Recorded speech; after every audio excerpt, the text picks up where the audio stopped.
오늘 은혜 나눌 말씀 창세기 49장입니다. 야곱의 이름이 뭐예요? 이스라엘이죠. 나중에 이스라엘로 이름이 바뀌었습니다. 아브라함이 아브라함 된 것처럼 야곱도 야곱이 이스라엘로 이름이 바뀌었습니다. 그런 이스라엘이 이제 유언을 하고 그리고 죽음을 맞이합니다. 그래서 이 본문은 그 임종을 앞둔 그 야곱이 그의 12 아들을 모아놓고 그리고 예언적인 형태로서 축복하는 장면입니다. 그런데 이 장면을 가만히 보면서 그래, 누구는 축복을 받고 누구는 또 저주를 받고 또 축복의 깊이도 다르고 자, 무엇 때문에 이런 차이가 올까 하는 것을 이 시간 통해서 그 부분을 캐치하시고 여러분들의 삶 속에서 그래, 나도 이런 큰 축복을 받아야 되겠다 라는 생각을 가지시길 바랍니다. 자, 야곱의 그 예언적인 이 축복은 그 나와 있는 순서가 그 나이 순서대로 이렇게 진행된 게 아닙니다. 자식의 나이 순서대로 첫째, 둘째, 셋째, 넷째 이게 쭉 순서대로 진행된 것이 아니고 엄마 그 무게에 따라서 이렇게 행해졌습니다. 그러니까 본문에 볼 때 맨 처음에 루벤아 너는 내 장자요 시작을 했지 않습니까? 그렇죠? 루벤 시작해서 시몬과 레위, 유다, 스불론, 이사갈 이렇게 이어졌는데 그 6 스불론까지 그러니까 3절에서 16절까지죠. 이 스불론까지가 바로 레아의 아들이었어요.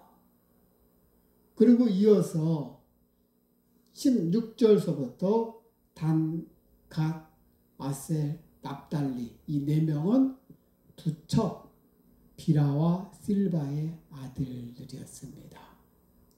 그리고 마지막에 22절서부터 27절까지는 요셉과 베냐민이죠. 이 요셉과 베냐민은 여러분들 잘 아는 라헬의 자녀들이었습니다. 이런 순으로 축복이 주어졌습니다. 자, 본장에서 야곱이 그의 아들들에게 행한 그 축복과 그 저주는 야곱 자신의 뜻에 말미암는 것이 아니라 하나님의 뜻에 의해서 나온 예언들이었습니다. 자, 그런데 본문에 나타난 그 야곱의 아들들에 대한 그 예언을 가만히 살펴보면 축복과 저주가 그들의 행위에 따라서 이루어졌다는 것을 우리는 알 수가 있습니다. 그래서 다시 말해서 하나님께서 우리 인간의 행위에 따라서 보응하신다는 것을 우리가 알 수가 있는 것입니다. 즉 사람의 운명은 어떤 우연에 의해서 결정되는 것이 아니고 오직 하나님의 주권적인 그 섭리와 역사 속에서 하나님 앞에서 행한 대로 그 보응을 받게 된다는 것이었습니다. 사람들은 자기 자신의 장래에 대해서 알기를 소원하고 그리고 거기에 대해서 지대한 관심을 갖고 있습니다. 그러나 우리가 관심을 가져야 할 것은 내 장래의 운명이 어떻게 될 것인가가 아니라 내가 하나님 앞에서 어떻게 행할 것인가 하는 것입니다.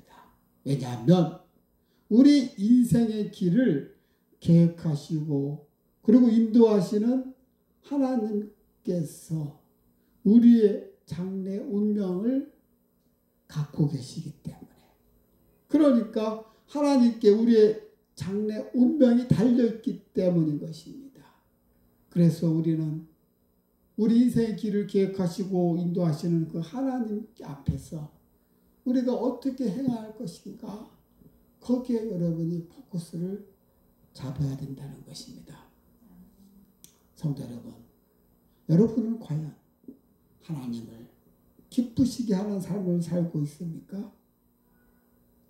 하나님을 기쁘시게 하는 삶을 살게 되면 여러분의 장래는 그야말로 축복 속에서 살게 되는 것입니다. 그렇습니다.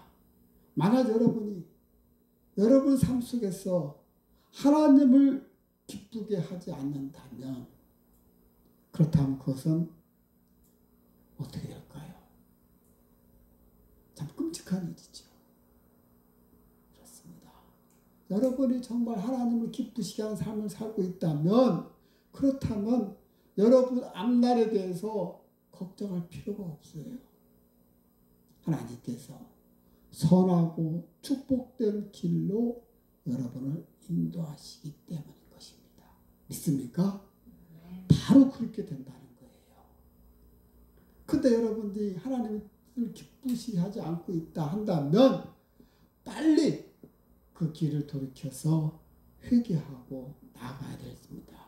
그렇지 않으면 그 하나님의 저주가 우리들 앞길에 늘게 되는 것입니다. 그러므로 우리는 하나님의 말씀을 쫓아 순종하는 그런 삶을 삶으로써 하나님의 축복을 받는 그런 여러분이 다 되셔야 될 줄 믿습니다. 아멘.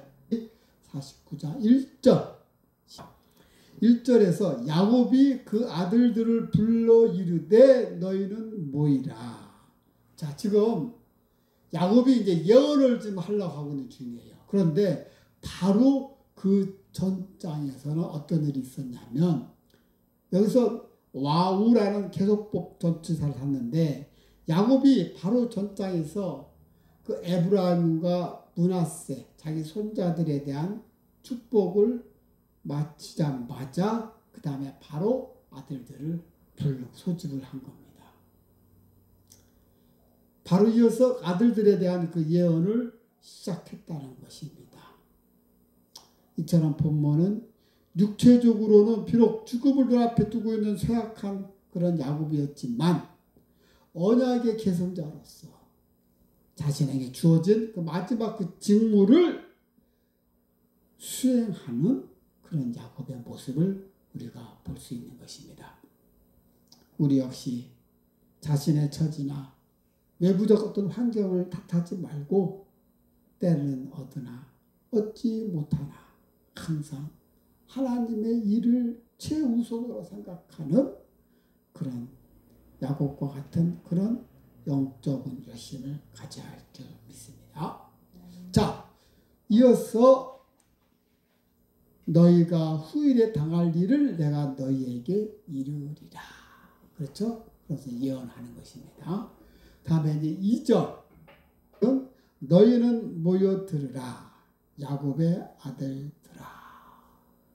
자, 여기서 명령형이 두 번이나 좀 반복됐어요. assemble and listen. 그러니까 모여라 들으라 강조했습니다.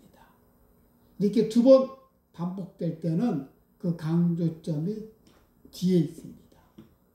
즉 단순히 모이는 것이 중요한 게 아니라 모여서 듣고 순종하는 것이 더 중요한 것입니다. 다시 말해 단순히 성취하라는 뜻이 아니고 그것을 마음판에 새겨서 삶에 적용시킬 만큼 경청하라는 거예요. 그렇습니다. 지금 야곱이 모여 들으라를 좀 두 번이나 반복하고 있어요. 그러니까 이 메시지의 중요성을 그리고 권위와 그 긴박성을 일깨워주고 있다는 부분이죠. 그렇습니다. 오늘날 교회도 마찬가지예요. 교회에 나오는 것이 소중한 일이나 그러나 여기서 하나님의 말씀을 듣고 깨닫고 순종하는 것이 더 중요하다는 것이죠. 단순히 교회에 나오는 것이 중요한 것이 아니라 그 안에서 말씀이 선포되어질 때 그 말씀을 듣고 깨닫고 그리고 순종하는 것이 더 중요하다 하는 것입니다. 우리는 각자 나는 무엇을 더 소중히 생각했는가 하는 것을 스스로 성찰해 보시기 바랍니다. 자, 그 다음에 3절 이 3절은 루벤에게, 야곱의 장자이지요. 자, 루벤에게 지금 첫 예언을 하고 있습니다. 3절, 4절은 야곱의 장자인 루벤에게 예언하고 있습니다. 자, 여기서 야곱은 루벤이 장자라는 특권을 주어줬어요. 그죠? 장자라는 특권이 있었으나 아버지의 척, 그 서모의 통관, 그러니까 그 비라하고 통관한 그 연고로 인해서 그 권리를 빼앗기고 탁월치 못하게 될 것이라고 지금 예언하고 있습니다. 여기서 4절에 보면 물의 끓음 같았은즉, 그러니까 끓어오는 그 정력을 제어하지 못하는 루벤, 어리석게도 한순간에 그 정력을 제어하지 못해서 결국 다른 사람에게 빼앗기는 불행을 당하게 된 것입니다. 그렇습니다. 이 족장 시대에 특히 언약 가문에 있어서의 그 장자의 권리는 어떤 생명보다도 귀한 것입니다. 그래서 야곱은 그 권리를 얻기 위해서 형과 아버지를 속이기까지 했고, 그로 인해서 엄청난 그런 고통을 감수해야 했습니다. 자, 여기서 우리는 죄악이 얼마나 많은 것을 우리로부터 빼앗아 가는지를 우리는 교훈을 받게 됩니다. 그렇습니다. 아담과 하와가 하나님의 명령을 어기고 선악을 알게 하는 나무의 실과를 먹음으로써 낙원과 영원한 생명을 빼앗겼듯이 죄악은 우리에게서 모든 축복들을 강탈해 갑니다. 그러면 우리는 이러한 죄의 해악성을 바로 알고 죄에 대해서 언제나 그 경계심을 늦추지 말아야 할 것입니다. 야곱의 그 예언대로 그 이스라엘의 역사를 살펴보면 루벤 지파에서는 특출한 어떤 사자나 선지자나 왕이 나오지를 않았습니다. 그 이후에 루벤 지파에서는 그런 인물들이 나오지 않았다는 것이지요. 그렇기 때문에 우리 성도들은 영적으로 항상 깨어 죄를 멀리하고, 그리고 경계해서 하나님이 주신 축복을 잘 지켜 누리는 그러한 지혜를 가져야 할 줄 믿습니다. 자, 이어서 5절. 시므온과 레이는 형제여, 그들의 칼은 폭력의 도구로다. 그래요. 자, 여기서 시므온과 레이는 형제요. 실질적으로 같은 레아의 엄마 레아보다 같은 난 자식들이잖아요. 그죠? 그 시므온과 레이는 형제요. 그리고 그들의 칼은 폭력이로다. 그래요. 시므온과 레이는 한 형제입니다. 그런데 여기서 야곱은 시므온과 레위에 대해서 예언하기를 저주로 일관하고 있다는 거예요. 자, 시므온과 레위가 이처럼 야곱으로부터 저주를 받은 것은 바로 세겜 사건 때문인 것입니다. 즉 그들은 자기 누이 동생 디나가 세겜 추장으로부터 강간당한 것을 복수하려고 세겜 족속들의 남자들을 모조리 몰살시킨 것입니다. 그렇습니다. 한편 이들에 대한 그 예언의 그 내용은 그들이 이스라엘 중에 흩어지게 되리라 하는 것이었습니다. 이러한 예언은 그대로 성취되어서 시므온 지파는 모세의 그 마지막 축복에서도 명단에 빠져버립니다. 그리고 또 독자적으로도 가나안 땅을 분배받지도 못했습니다. 그리고 레위 지파 역시도 기업을 분배받지를 못하고 이스라엘 중에 흩어져 살아야만 했습니다. 그러나 레위 지파와 시므온 지파는 흩어져 살았다는 점에서는 같은 운명이었지만 그들이 흩어져 살게 된 그 성격은 좀 달랐습니다. 즉 시므온 지파는 기업이 없었기 때문에 이스라엘 내에 흩어져 살았지만 레위 지파는 하나님을 기업으로 삼고 그리고 하나님께 대한 제사 직무를 담당함으로써 이스라엘 내에 각 지파별로 나눠져서 흩어지게 살게 된 것입니다. 즉 레위에 대한 야곱의 저주가 도리어 축복으로 바뀌게 된 것입니다. 이처럼 레위에 대한 그 저주가 축복으로 바뀐 데는 다 이유가 있습니다. 그것은 그들이 하나님께 보인 그 충성과 헌신 때문이었습니다. 다시 말해서 레위 지파는 이스라엘의 금송아지 숭배 사건 당시 하나님의 편에 서서 범죄자들을 멸절시켰습니다. 그 행위가 하나님께 인정받아서 저주가 축복으로 바뀌는 그 은혜를 입게 된 것입니다. 이는 우리가 하나님 앞에서 잘못 행하여 징벌을 받는다 하더라도 회개하고 하나님 앞에 돌아서면서 헌신하면은 다시 회복될 수 있다는 것을 우리에게 보여주고 있습니다. 즉 우리가 죄를 회개하고 그리고 바로 행할 때 하나님께서는 우리에게 내리셨던 그 저주를 거두시고 축복을 내리신다는 것입니다. 그래서 여러분들이 죄를 지었다 할지라도 바로 회개하고 돌이키시길 바랍니다. 자, 그 다음에 이제 8절서부터 시작되는 12절까지는 유다에 대한 야곱의 축복입니다. 하여튼 특이하게 다른 지파들은 한 줄 한 줄 이렇게 한 줄씩만 이렇게 축복 또는 저주가 주어졌는데 유독 유다에 대해서만은 지금 5절 8, 9, 10, 11, 12 5절 축복이 유다에게 임했습니다. 자, 유다는 어떤 다른 아들들보다도 풍성한 축복을 받았습니다. 자, 똑같은 아들들인데 왜 유별나게 유다만은 이렇게 큰 축복을 받았을까 하는 것입니다. 왜 축복을 이렇게 많이 받았죠?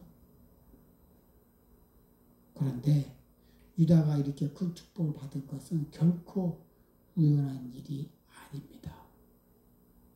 유다가 이같이 큰 축복을 받은 것은 자기 희생적이고 그리고 헌신적인 그 삶에 대한 하나님의 보상이었다는 것입니다.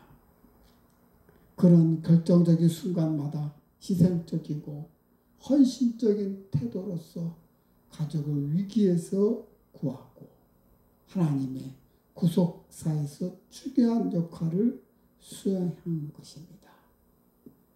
자, 먼저 그 형제들이 요셉을 죽이자고 했을 때 유다는 그를 말렸습니다. 죽이지 말고 그냥 차라리 노예상한테 팔자. 이렇게 해서 동생들을 또는 형들을 설득시켜가지고 그렇게 함으로 인해서 결국은 그 요셉이 나중에는 총리가 되어서 그 총리가 돼서 그 형제들을 애굽으로 이주시켜서 결정적인 그런 역할을 하게 되지 않았습니까? 그렇죠? 그뿐입니까? 또한 그 형제들이 2차 애굽 방문 때에 그 기근으로 인해 가지고 가족들이 모두 굶게 되었을 때 야곱이 베냐민을 데리고 애굽으로 가는 것을 허락하지를 않았습니다. 그러면 그 총리인 요셉이 베냐민을 보고 싶어서 베냐민을 데려오라고 명령했기 때문에. 근데 그 야곱이 베냐민마저 내가 빼앗길 수 없다. 안 줄라 하는 것을 그때 이 유다가 또 야곱을 설득시켜서 자기 자신의 그 생명을 담보로 해서 허락해 달라고 그렇게 야곱을 설득시키지 않았습니까? 그래서 결국은 가족을 기근으로부터 구하였습니다. 또 그뿐입니까? 요셉이 이 형제들을 시험하기 위해서 잔치를 베풀어 주고는 몰래 그 베냐민 가방 안에다가 은잔을 몰래 집어넣죠. 그러고 나서는 모른 척하고 있다가 이제 떠나는 걸 가고 나서 한참 다 쫓아가가지고는 붙잡아서 내 은잔을 훔쳐갔다고 하니까 우리는 가져간 적이 없다고 그러면서 뒤져보니까 그 안에 은잔이 나오지 않습니까? 그래서 은잔을 갖고 있는 그 베냐민을 체포해서 애굽의 종으로 노예로 감옥살이 시키려고 한 것을 유다가 말리면서 자기를 대신 가두라고 하지 않습니까? 이렇게 유다가 헌신적으로 가족을 위해서 했던 그의 그 모습이 하나님으로부터 풍성한 축복을 받게 된 계기가 되었다는 것입니다. 이처럼 자기희생적이고 헌신적인 삶은 많은 사람에게 이익을 줄 뿐 아니라 하나님을 기쁘시게 함으로써 풍성한 축복을 얻게 되는 것입니다.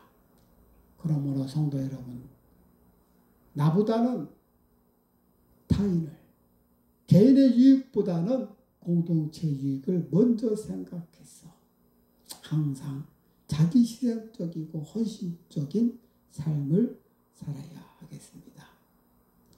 이와 같이 하나님께서는 자기 백성의 모든 앞날의 일들을 계획하시고 예비하고 계십니다. 이러한 사실을 기억할 때 성도는 자기 앞날에 대해서 아무런 걱정도 할 필요가 없습니다.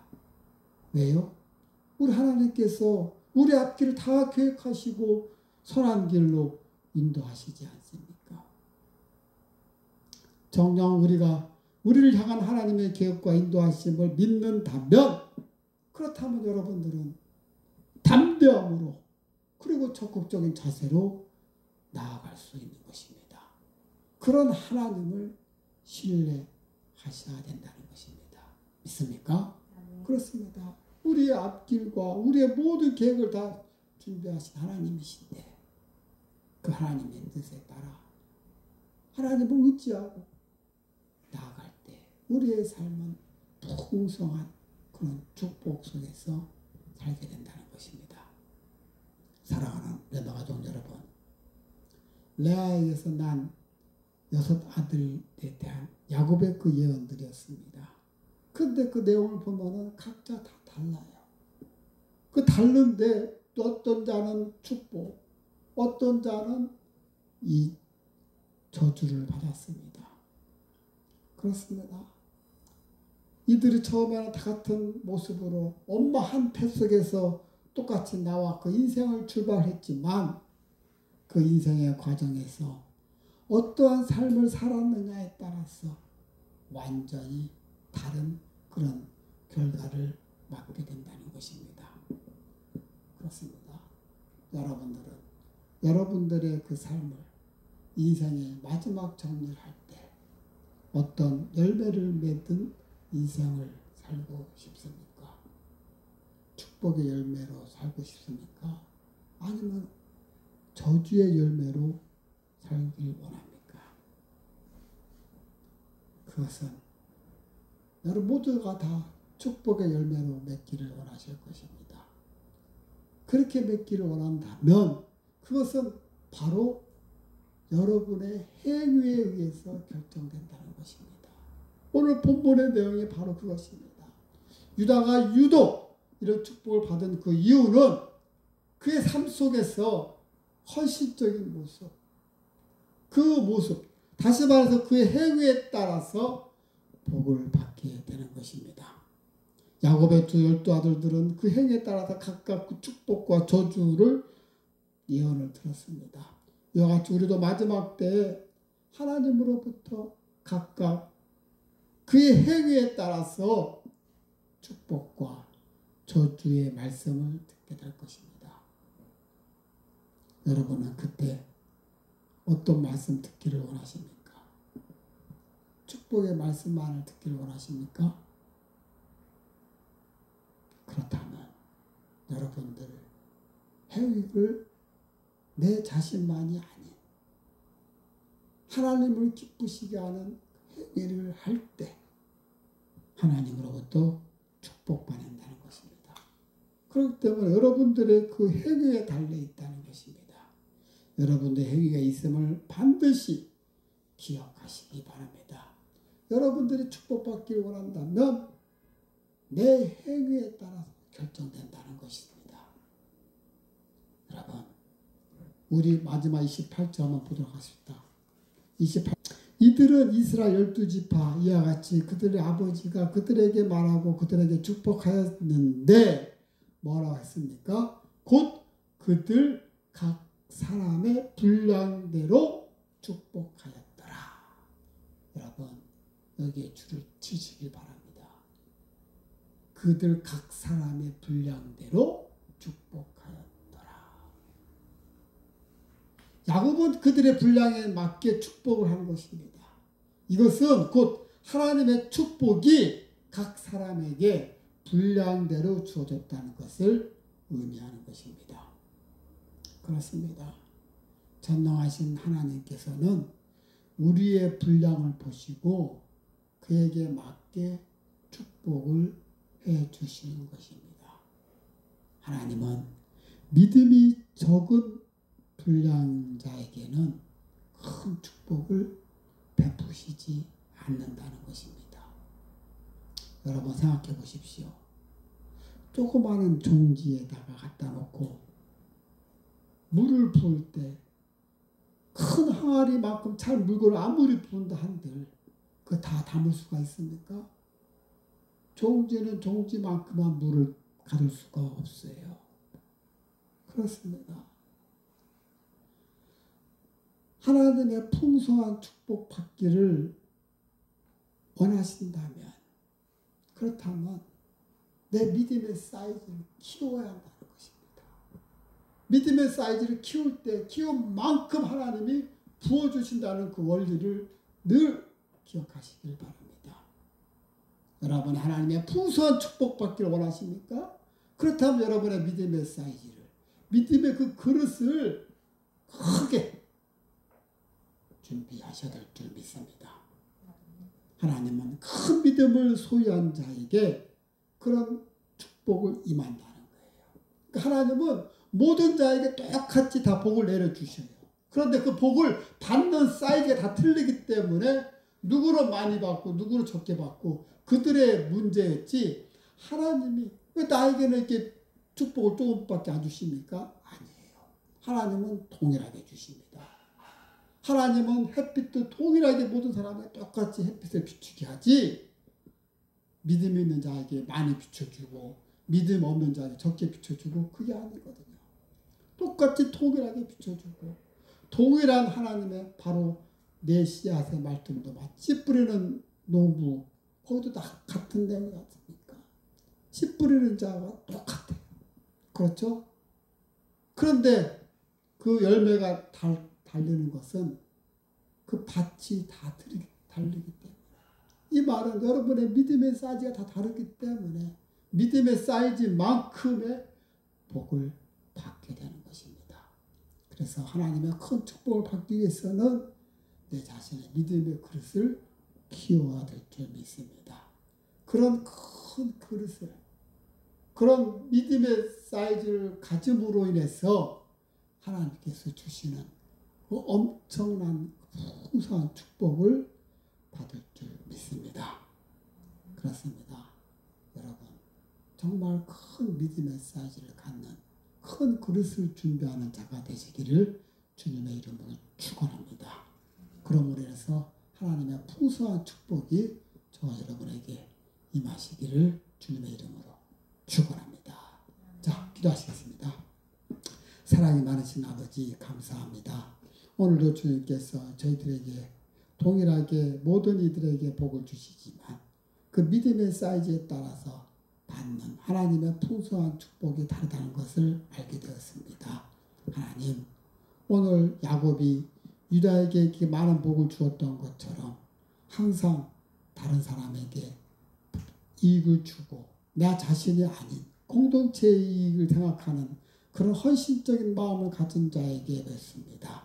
하나님, 저희들도 이러한 마음을 갖게 하여 주시옵소서. 내 자신의 욕심보다 다른 사람을 위해서 사는, 즉 하나님을 기쁘시게 하는 그런 행위들을 함으로 인해서 하나님으로부터 풍성한 축복을 받는 자 되게 하여 주시옵소서. 감사하며 사랑이 많으신 예수님의 이름으로 기도하옵나이다. 아멘. 내 입술로 하나님의 이름을 찬송하며 내 마음으로 하나님을 즐겁게 찬양하네. 내 입술로